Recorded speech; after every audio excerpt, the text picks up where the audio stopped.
Mesdames et messieurs, bonjour. Ravi de vous retrouver pour cette édition du 13h à la une. Le président Macky Sall s'engage dans une nouvelle aventure internationale en tant qu'envoyé spécial du 4P, le pacte de Paris pour les peuples et la planète. Le secrétariat du 4P a accueilli avec enthousiasme l'avenir et la vision de Macky Sall.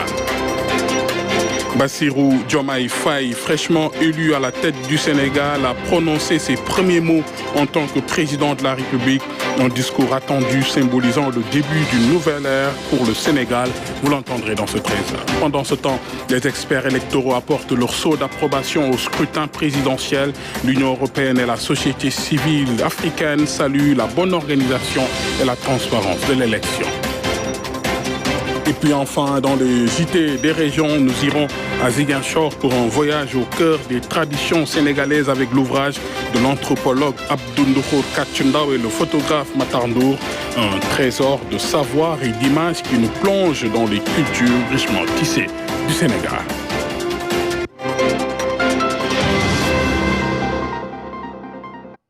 Voilà pour l'essentiel du menu de ce 13h. Bienvenue à tous. Désigné envoyé spécial sur du 4P, pacte de Paris pour les peuples et la planète, le président Macky Sall va entrer en action dès la fin de son mandat le 2 avril, en visioconférence avec le chef de l'État, le secrétariat manifeste son impatience de l'accueillir.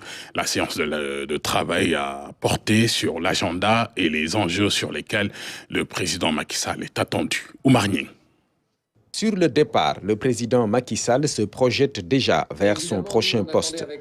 Envoyé spécial des 4P, pacte de Paris pour les peuples et la planète. Ses prochains collaborateurs s'impatientent. On compte sur votre leadership, on compte sur, en gros, votre capacité à parler à vos homologues et à incarner cette voie sur le 4P de dialogue vraiment très très importante aujourd'hui dans cet agenda de réforme. Évidemment, ça se fait dans des déplacements à l'international, mais on sent qu'il y a une énorme attente en fait. Nous, par exemple, on a eu récemment en France une visite d'Amina Mohamed et qui était absolument ravie de savoir que vous alliez peut-être prendre la tête de cette grande plateforme de dialogue entre le Nord et le Sud et du 4P, parce qu'il y a énormément de blocages dans énormément d'enceintes à l'ONU, au-delà, dans la réforme des institutions entre Washington et New York aussi, et puis pour incarner aussi toute cette voie sur la réforme du système financier international que vous connaissez absolument parfaitement, et pour pouvoir parler à Ajay Banga, à Kristalina Georgieva, aux grands leaders pour incarner cette voie-là, parce que toute la légitimité que vous avez nous permettra d'avancer sur cet agenda positif. Le choix porté sur le président Macky Sall n'est donc pas gratuit. Le chef de l'État connaît et maîtrise bien les questions soulevées dans la mise en œuvre des 4P. J'ai bien compris depuis la rencontre de Paris que le 4P doit faciliter le dialogue et être une sorte de trait d'union entre pays développés et pays en développement, afin de faciliter le dialogue. Parce que parfois, il y a un dialogue de sourds entre les pays développés et les pays en développement. Et il faut donc arriver à mettre tout le monde autour de la table afin que, autour de l'essentiel, on puisse quand même faire des progrès. Faire des progrès sur la question climatique, faire des progrès sur la réforme des institutions multilatérales, en particulier la réforme du système des Nations Unies, du Conseil de sécurité, la réforme des institutions de Bretton Woods, pour plus de représentativité, plus d'inclusion et éviter ainsi cette fracture qui est devant nous, où d'ailleurs beaucoup de pays en développement pensent que la solution c'est d'aller tout de suite vers les BRICS versus Fonds monétaire. Je pense que c'est pourquoi c'est intéressant de voir l'augmentation du nombre de pays adhérents à l'initiative 4P. Et il faut que ce soit des pays diversifiés. La réunion avec le secrétariat a permis au président Macky Sall d'avoir une idée claire de la mission qui l'attend, avec un agenda déjà chargé. L'Assemblée du printemps du mois d'avril prochain à Washington sera le top départ. Merci beaucoup et à très bientôt. Bassirou Diomaye Faye, le nouveau visage de la présidence, livre ses premières impressions avec une pointe d'optimisme et de fierté nationale. La tenue de l'élection dans de bonnes conditions dénote de la maturité de la démocratie sénégalaise, a-t-il dit. Il s'est exprimé pour la première fois. On l'écoute. La tenue de l'élection présidentielle que nous venons de vivre consacre avant tout la victoire du peuple sénégalais dans le combat engagé pour la défense de sa souveraineté et des valeurs démocratiques. Cette victoire est donc celle de toutes les Sénégalaises et de tous les Sénégalais d'ici et de la diaspora. Rendant grâce à Dieu de nous avoir permis de vivre ce moment historique de la vie de notre nation, je voudrais remercier le peuple sénégalais pour le choix porté sur ma personne et au-delà de ma personne sur le projet que je porte et partage avec de nombreux compatriotes. Je salue la posture des autres candidats qui, sans exception, ont honoré une tradition bien sénégalaise sans même attendre la proclamation des résultats officiels par les instances habilitées de l'État. Leurs messages de félicitations sont le témoignage éloquent de leur grandeur, de leur humilité, de leur attachement aux valeurs républicaines et aux principes démocratiques. Je salue la posture du président Macky Sall, dont la vigilance et l'engagement ont permis de garantir un scrutin libre, démocratique et transparent, assurant ainsi un résultat reconnu par tous les protagonistes. Tout en regrettant les peines et les souffrances vécues ces dernières années, les vies brisées ainsi que celles qui ont été perdues, je voudrais reconnaître et saluer l'attachement de notre peuple à la démocratie, à la justice et à l'égalité. Je remercie et félicite aussi tous les leaders de partis politiques, associations, mouvements citoyens et personnalités indépendantes qui ont cru en notre projet et rejoint ou soutenu la coalition Diomaye Président. Mon élection à la tête de l'État est le signe d'une rupture pour donner corps au projet dont nous sommes porteurs, a dit le nouveau président élu. Je vous propose de le suivre. M'associant aux autres candidats, je voudrais féliciter les services de l'État qui ont assuré l'organisation matérielle de l'élection. Les observateurs internationaux que j'associe également à mes remerciements témoigneront sans doute de la régularité du scrutin. En m'élisant président de la République, le peuple sénégalais a fait le choix de la rupture pour donner corps à l'immense espoir que notre projet de société a suscité et donner corps à ses aspirations. Je m'engage à gouverner avec humilité, dans la transparence, à combattre la corruption à toutes les échelles. Je m'engage à me consacrer pleinement à la refondation de nos institutions et au renforcement des fondements de notre vivre ensemble.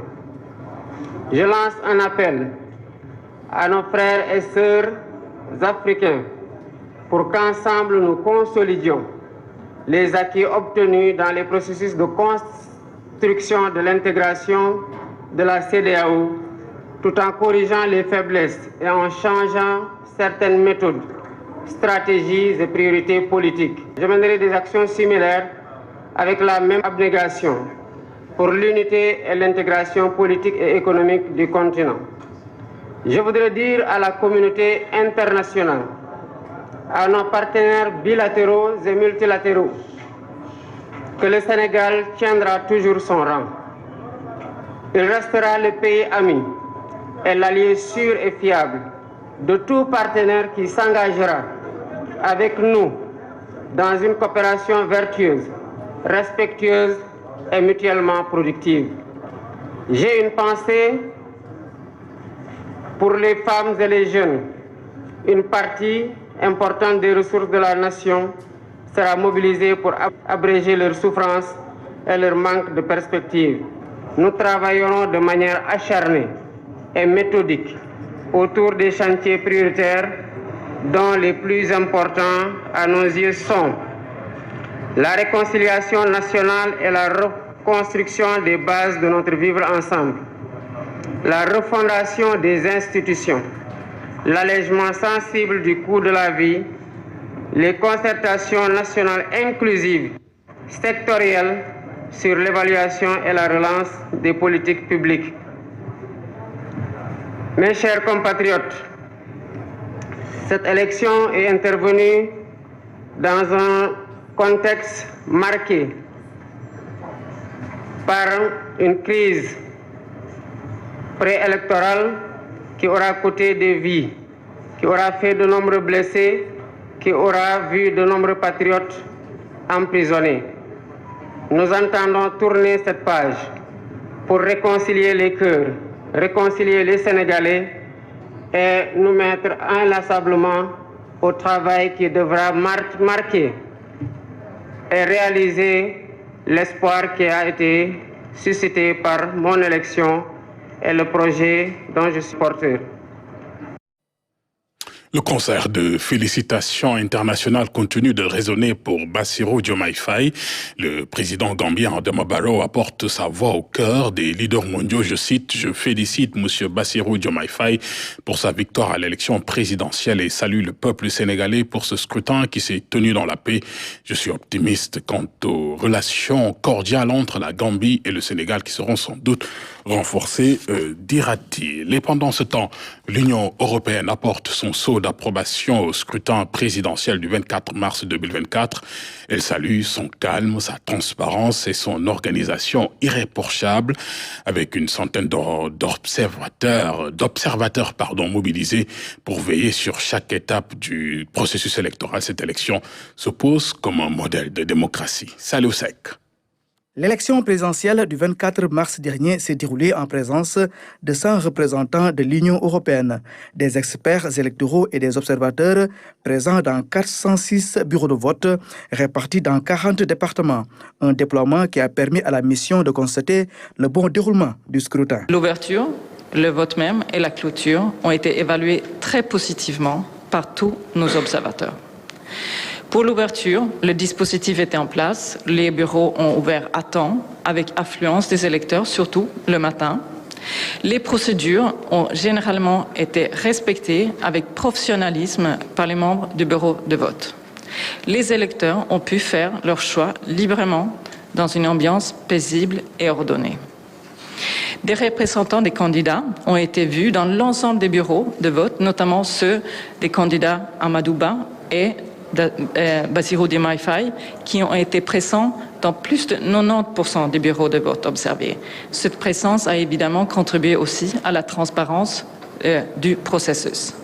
Les contrôleurs et superviseurs de la Commission électorale nationale autonome, la Sénat, étaient également présents dans tous les bureaux. Toutefois, quelques manquements sont notés dans le département de Keur Massar avec des électeurs qui n'ont pas pu retirer leur carte à cause du nouveau redécoupage administratif. Des difficultés qui, selon l'Union européenne, n'ont pas entaché la sincérité du vote. Les procédures de dépouillement ont été effectuées correctement et de manière transparente dans les bureaux de vote observés et les travaux des commissions départementales de recensement des votes ont été bien organisés. La mission suit la compilation des résultats au niveau départemental et national et restera présente au Sénégal jusqu'à la publication des résultats définitifs. La mission d'observation électorale de l'Union européenne est déployée dans le pays depuis le 13 janvier dernier. Elle est composée d'observateurs des 27 pays de l'UE ainsi que du Canada, de la Norvège, de la Suisse et des députés européens. Et leur rapport final, qui devrait comprendre des recommandations techniques, sera présenté aux autorités et au public dans les semaines à venir. Après l'Union européenne, les experts électoraux africains apportent leur validation à la tenue exemplaire de l'élection présidentielle. Avec une mission d'observation de 27 experts ayant scruté 424 bureaux de vote. Leur verdict est sans appel, organisation sans faille, transparence et crédibilité sont au rendez-vous. Le compte-rendu de Momodou Sakine. L'élection présidentielle du 24 mars 2024 s'est déroulée sans incident majeur. C'est l'avis de la coordination des experts électoraux africains. Ils ont couvert le scrutin à Fatick, Dakar, Thiès, la région naturelle de la Casamance, Tambacounda, Kaolack et Saint-Louis. La mission d'observation électorale de la coordination des experts électoraux africains a couvert 424 bureaux de vote le jour du scrutin. Tous les bureaux de vote et centres de vote étaient accessibles, du moins ceux dont nous avons visité. Tous les bureaux de vote ont ouvert à l'heure indiquée par la loi électorale en présence de tous les membres du bureau de vote, à l'exception de quelques-uns qui ont ouvert avec un retard allant de 10 à 30 minutes. La mission note également la présence du matériel électoral dans tous les bureaux de vote visités en nombre suffisant et de bonne facture. Elle affirme que l'organisation a rempli les normes internationales en matière d'organisation des élections. Nonobstant quelques manquements suscités qui ne sont pas de nature à mettre en cause le bon déroulement global du dit scrutin, la coordination des experts électoraux africains valide la bonne organisation, la transparence et la crédibilité de l'élection présidentielle du 24 mars 2024 au Sénégal. Toutefois, les experts électoraux africains ont soumis quelques recommandations. En vue d'organiser les échéances électorales en République du Sénégal, la mission électorale de la coordination des experts électoraux africains propose les points suivants. Mettre à la disposition des observateurs nationaux et internationaux à temps les textes régissant les élections. Confectionner les badges d'observateurs abordant les photos ainsi que le nom et prénom de l'observateur. Confectionner le bulletin unique. 27 observateurs internationaux ont été déployés par la coordination des experts électoraux africains. Ils viennent du Cameroun, du Tchad, de la République démocratique du Congo, du Gabon, du Burkina Faso et du Mali. Ils rentrent dans leurs pays respectifs avec le sentiment du devoir accompli. Observateurs électoraux et représentants du corps diplomatique se sont levés d'une seule voix pour célébrer la maturité démocratique du Sénégal. Écoutons quelques réactions au micro de Momodou Sakine. Les élections se sont bien déroulées le 24 mars 2024 en toute sérénité et transparence, ce qui est dans le but que tout le monde puisse participer aux élections présidentielles. Et le temps a été très bien limité et respecté et cela a été bien organisé. Cette organisation a été bien faite et les élections et le vote qui a été fait, le résultat a été donné avec simplicité et transparence et d'une rapidité, ce qui montre la démocratie dans ce pays dont le Sénégal est un modèle non seulement pour le CEDEAO, mais un modèle pour l'Union africaine et dans tout le continent africain. Déjà, en tant qu'observateur international, nous avons remarqué par rapport au climat social et politique du Sénégal que malgré le report des élections, la population a été toujours dévouée, dynamique pour pouvoir aller tous dans les bureaux de vote. Le peuple sénégalais s'est senti concerné par cette élection-là et sont allés voter en masse. Et donc nous avons vu le climat très apaisé et les Sénégalais très impliqués dans le processus électoral. Surtout nous qui avons observé en étant sur place, nous avons vu une jeunesse assez concernée, assez imprégnée de l'idée du changement politique. Et donc c'est à travers cela que nous avons pu déduire et observer des conclusions qui nous ont permis de faire un rapport qui détaille effectivement le bon déroulement de l'élection présidentielle du 24 mars 2024. Dans l'ensemble, nous avons fait plusieurs régions, notamment Joal, Mbour, Thiès, sur la ville de Dakar. On est passé par Pikine et autres. J'avoue qu'aujourd'hui, le Sénégal est vraiment un pays exemplaire en matière de démocratie en Afrique. Car nous sommes déjà arrivés au niveau des bureaux de vote à 7 heures. Nous avons vu pratiquement les présidents de vote s'installer. Nous avons vu tous les dispositifs être mis en place au niveau des fatigues, là où le président de la République, Macky Sall, a voté. Et j'avoue que tout s'est passé dans le calme total, sans incident majeur. Et nous n'avons pas enregistré des dysfonctionnements. Et c'est à la fin de tout cela que nous avons pu conclure qu'aujourd'hui, le Sénégal, s'il y a des pays qui devraient en prendre des leçons au niveau de l'Afrique, le Sénégal est vraiment un exemplaire. On devrait mieux s'appuyer pour d'autres pays. Les Sénégalais saluent également le bon déroulement du scrutin du 24 mars dernier. Entre soulagement et aspirations nouvelles, les citoyens expriment leurs sentiments et leurs attentes suite à l'élection de Bassirou Diomaye Faye, suivant ce micro-trottoir réalisé à Sandaga et à la Médina par Mamadou Sakine. Le Sénégal est un pays de paix. Tout le monde avait des craintes sur l'issue du scrutin. Mais alhamdoulilah, nous portons beaucoup d'espoir sur le nouveau président. Le Sénégal est un pays de démocratie. Et les leaders aussi ont eu la hauteur d'appeler le président Diomaye pour lui féliciter pour la victoire dès le premier tour. Bon, c'est ce que tous les Sénégalais voulaient, vu que le processus a bien déroulé. La réconciliation, c'est important aussi. Parce que sans la réconciliation, on ne peut pas bâtir un pays sans la réconciliation. Bon, sans la paix, c'est ce que tous les Sénégalais veulent. Si y avait peut-être des problèmes pendant le scrutin, bon, on allait s'attendre pratiquement à ce que peut-être demain ou le lendemain ou le lendemain, que personne ne sorte de sa maison. Mais le Sénégal a encore démontré sa démocratie, sa hauteur, sa grandeur par rapport à la tenue d'une bonne organisation électorale. Et ça, on félicite franchement les autorités qui ont organisé cette élection-là. Je veux nommer le ministre de l'Intérieur. Je veux nommer également, en tout cas, toutes les autorités qui se sont démultipliées pour que l'organisation puisse être des meilleures. Le peuple sénégalais est un peuple mature. Ça, il faut le reconnaître. Et ça ne date pas d'aujourd'hui. Il faut se passer qu'il y ait des problèmes, mais une fois que c'est fini, c'est fini. Il passe à autre chose. L'attente est grande. Hein? Maintenant, il y a M. Diomaye qui est là. L'attente est forte. La vie est chère. La diminution des prix des denrées de première nécessité est une demande sociale. Nous prions Dieu qu'il facilite la tâche au président Bassirou Diomaye Faye.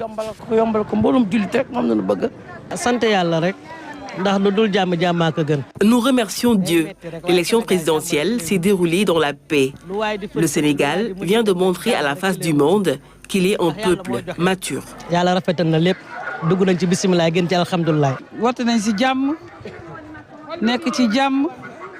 Tout s'est passé dans la paix. Nos prières ont été exaucées. Nous attendons de lui la diminution considérable des prix des denrées de première nécessité. Ce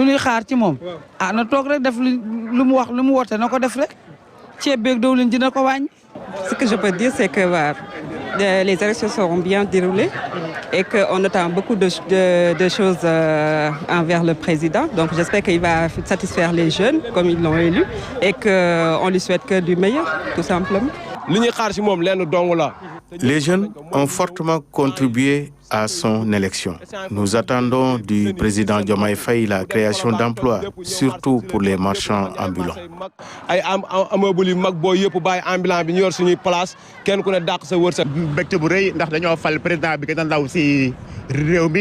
Nous sommes très contents parce que nous avons élu le plus jeune président de l'histoire du Sénégal.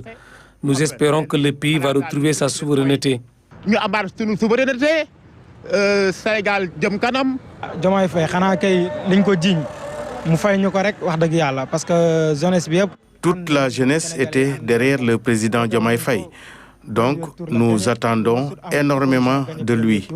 Ñi ngi ñaan yàlla lépp lu ñu seen ci moom rek mu jox ñu ko inshallah. Ñu ngi koy xaar tamit ci mbirum commerce bi ñuy yëngatu ñun commerçant yi. Nous, les commerçants, nous comptons beaucoup sur lui pour développer le secteur. Les nouvelles autorités doivent travailler à régler la question de l'emploi des jeunes.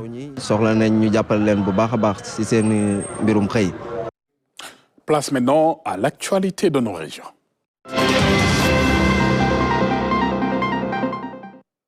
Le directeur général de l'Office national de l'assainissement du Sénégal vient de procéder à la réception des travaux de réaménagement du bâtiment central de l'ONAS, une étape cruciale pour booster la productivité et atteindre les objectifs fixés. C'est un reportage de Amadou Diallo. L'ONAS se part de nouveaux atours. Les agents de l'Office national de l'assainissement du Sénégal voient ainsi leur cadre de travail amélioré. Ce point est d'ailleurs inscrit en rang de priorité par la direction générale. Un environnement sain et porteur de résultats. Un cadre de vie sain est toujours porteur de résultats en principe. L'autre aspect, qui est non moins important, nous sommes dans un monde dominé par la communication. Aujourd'hui, l'image et la notoriété de l'ONAS vraiment méritent qu'on puisse mettre les agents dans un cadre de travail adéquat. Alors c'est pourquoi je vais demander à M. Nian, en tant qu'architecte, de nous proposer effectivement des maquettes, ce qu'il a fait.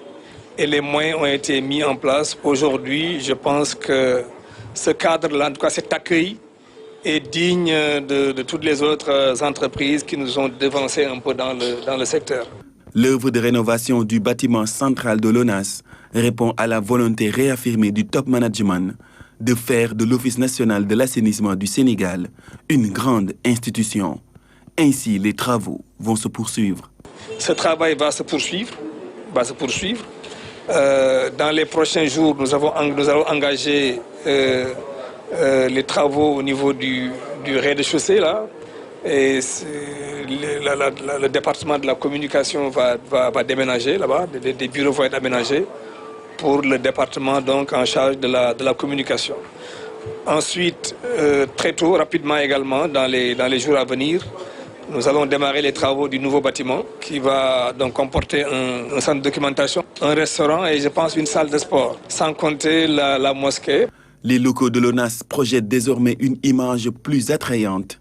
Les travailleurs de l'institution vont ainsi évoluer dans un cadre idyllique et propice aux résultats. Direction Ziguinchor pour un voyage au cœur des traditions sénégalaises. Après une décennie d'exploration et de passion, l'anthropologue Abdou Ndoukhor Katchendaw et le photographe Matandour nous offrent un trésor de savoir et d'images avec leurs ouvrages sur Tenda ou Adjamat. Une plongée fascinante dans les cultures richement tissées du Sénégal oriental, de la Casamance et du Sine Saloum, célébrée lors d'une cérémonie de dédicace à la bibliothèque de l'Université Assane Seck de Ziguinchor. On voit tout cela avec Michel Mendé. C'est dans la bibliothèque de l'Université Assane Seck de Ziguinchor que Abdou Ndoukhor Katchendaw et Matar Ndour ont présenté leur tout premier livre anthropologique, un ouvrage qui s'intitule From Tenda to Adjamat. Il met en lumière les pratiques initiatiques des peuples du Sénégal oriental, de la Casamance et du centre du pays. Le peuple Tenda concerne les peuples Bédik, Bassari, Konyagi et Badiaranké. Et les Adjamat, ce sont les Diola de la Basse-Casamance, les Diola du sud de la Gambie et les Diola du nord-ouest de la Guinée-Bissau. Bien évidemment, il y a d'autres groupes ethniques qui sont étudiés, parmi lesquels les Bainouk. Évidemment, d'autres qui ne sont pas nécessairement des minorités, comme les Peuls et les Sérères, sans compter de l'autre côté de la Guinée-Bissau, les Bidjagos. Voilà l'architecture des groupes ethniques étudiés dans cet ouvrage. Il a fallu plus de 10 ans de collecte et d'études jusqu'au-delà des frontières du Sénégal pour aboutir à ces résultats de recherche. Le livre servira à mieux connaître le patrimoine culturel du pays.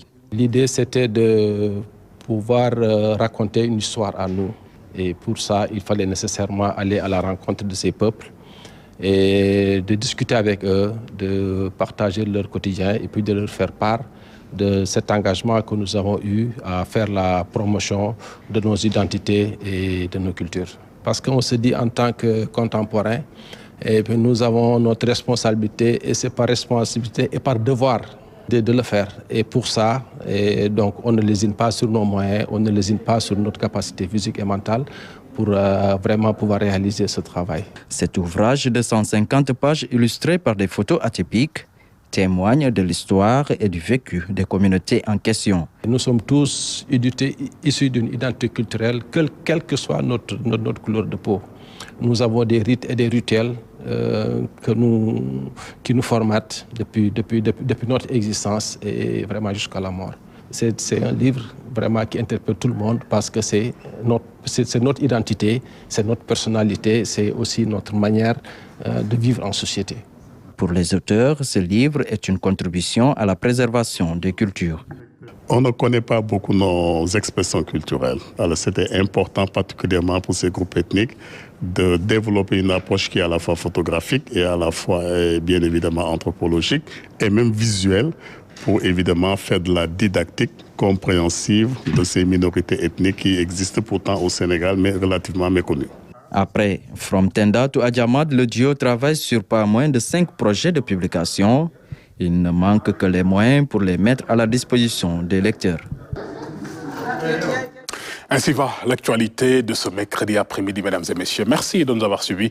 Merci de votre attention et de votre fidélité. Je vous souhaite une agréable journée.